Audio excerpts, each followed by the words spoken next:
સહિત સમગ્ર વલસાડ જિલ્લા અને દમણમાં ક્રિસમસની ધામધૂમપૂર્વક ઉજવણી કરવામાં આવી રહી છે। અડધી રાત્રે ચર્ચોમાં બાળ ઈસુના જન્મને વધાવવા મોટી સંખ્યામાં લોકો ઉમટ્યા હતા। સંઘ પ્રદેશ દમણમાં 400 વર્ષથી જૂનું ઐતિહાસિક ચર્ચ છે અને આ ચર્ચમાં વિશેષ પ્રાર્થના કરવામાં આવી હતી। ચર્ચમાં અને ઘરોમાં બાળ ઈસુની જન્મની ઝાંખી કરાવતી પ્રદર્શનની પણ રાખવામાં આવી છે અને આમ વલસાડ જિલ્લા સહિત દમણમાં પણ ક્રિસમસની ધામધૂમપૂર્વક ઉજવણી કરવામાં આવી રહી છે। લોકો એકબીજાને ક્રિसमसની शुभेच्छा पाठवी रहा है। मैं हर क्रिसमस घर आती हूँ सेलिब्रेट करने फैमिली के साथ। तो अभी पहले हम लोग मिडनाइट मास जाते हैं रात को 24th में मिडनाइट को, तब ताकि मिडनाइट के बाद 25th हो जाता है। हम लोग सब चर्च जाते हैं साथ में, वहाँ पे प्रे करते हैं, फिर एक दूसरे को वहाँ पे विश करते हैं, फिर घर पे आते हैं, एक दूसरे को काम। સુરેન્દ્રનગરના લખતરમાં સામાજિક મંડળની મહિલાઓ દ્વારા અનોખો સેવા યજ્ઞ કરવામાં આવે છે। લખતર મોક્ષધામમાં અંતિમ સંસ્કાર માટે છાણાની અછત ન સર્જાય તે માટે મહિલાઓ દ્વારા મોક્ષધામમાં જ છાણા થાપી તેનો સંગ્રહ કરવામાં આવે છે।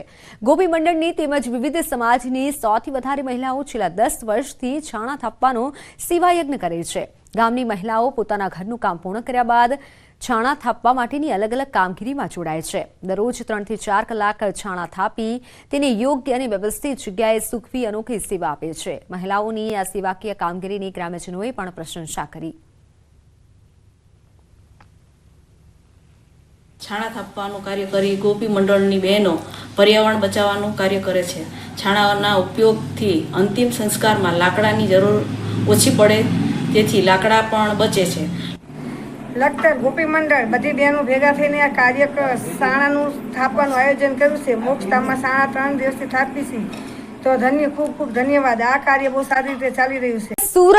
સુરતના ડુમસમાં 500 કરોડના સી ફેસ પ્રોજેક્ટનું ખાતમુહૂર્ત કરાયું। આ પ્રસંગે પ્રદેશ ભાજપ અધ્યક્ષ સી.આર. પાટીલ સહિતના આગેવાનો ઉપસ્થિત રહ્યા। સી.આર. પાટીલે સ્થાનિકોને સ્વચ્છતા રાખવા માટે અપીલ કરી। કહ્યું, સ્વચ્છતામાં સુરત પ્રથમ આવે તેવા પ્રયાસ કરવા જોઈએ। સુરતમાં આગામી 50 વર્ષને લઈને વિકાસ કાર્યોનું પ્લાનિંગ થઈ રહ્યું હોવાનું પણ નિવેદન આપ્યું।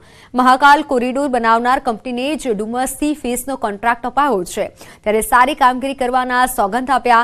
સાથે સુરતના વિકાસ માટે પીએમ મોદીનો આભાર પણ માન્યો।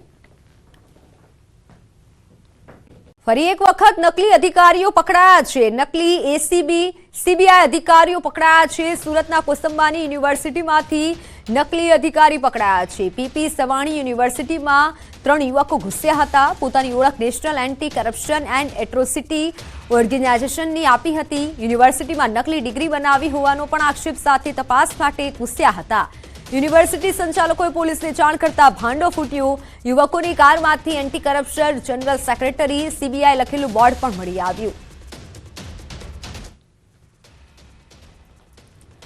ઓનલાઈન પર સંવાદદાતા કેતન જોડાઈ ચૂક્યા છે। જી કેતન, હાલ આ નકલી અધિકારી અંગે શું વધુ વિગત મળી રહી છે? સુરત જિલ્લાના માંગરોળ તાલુકાના કોસંબા સ્થિત આવેલા પીપી સવાણી યુનિવર્સિટીની અંદર કાર લઈને 2 અજાણ્યા ઇસમો એન્ટી करप्शन अधिकारी ओळख आपी घुसी गया था कि आपकी यूनिवर्सिटी में गवर्नमेंट का फेक डिग्री मिलता है એવું કહીને ઘૂસી ગયા હતા। પરંતુ આ પીપી સવાણી યુનિવર્સિટીના જાબાઝ અધિકારીઓએ પોલીસને જાણ કરતા સમગ્ર ઘટના બહાર આવી છે કે આ ડુપ્લિકેટ અધિકારી નકલી અધિકારી હોવાનું બહાર આવ્યું છે। અને હાલ તો આજે યશ હરેશભાઈ કોલડિયા અને બીજા એક ભાઈ છે તે બંનેની પોલીસે અટક કરીને વધુ તપાસ બી હાથ ધરી છે। અને ખાસ કરીને તો આ સુરત જિલ્લાની અંદર અમારા છેલ્લા ઘણા દિવસોથી આ રીતની આ ઘટનાઓ ડુપ્લિકેટ અધિકારી, ડુપ્લિકેટ ડીવાયએસપી, ડુપ્લિકેટ પોલીસ બનીને પણ અનેક લોકોને છેતરવા હોય છે એવી ઘટનાઓ પણ ઘણી વખત પ્રકાશમાં આવી છે। સાથે સાથે આ કોસંબા પોલીસે 2 આરોપીનો કબજો મેળવી હાલ વધુ સઘન તપાસ હાથ ધરી છે।